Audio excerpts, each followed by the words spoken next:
Okay, hello everyone. Here I want to provide a tutorial on how to delete saved password in DuckDuckGo app on an Android device.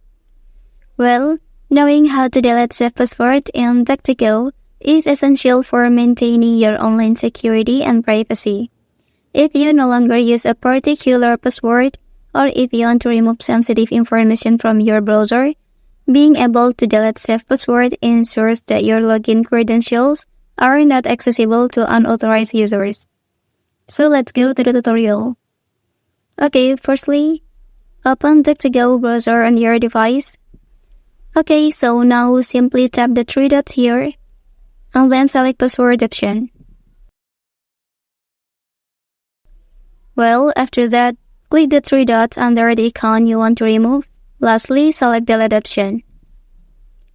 Okay, that's the tutorial on how to delete saved password in DuckDuckGo app on an Android device.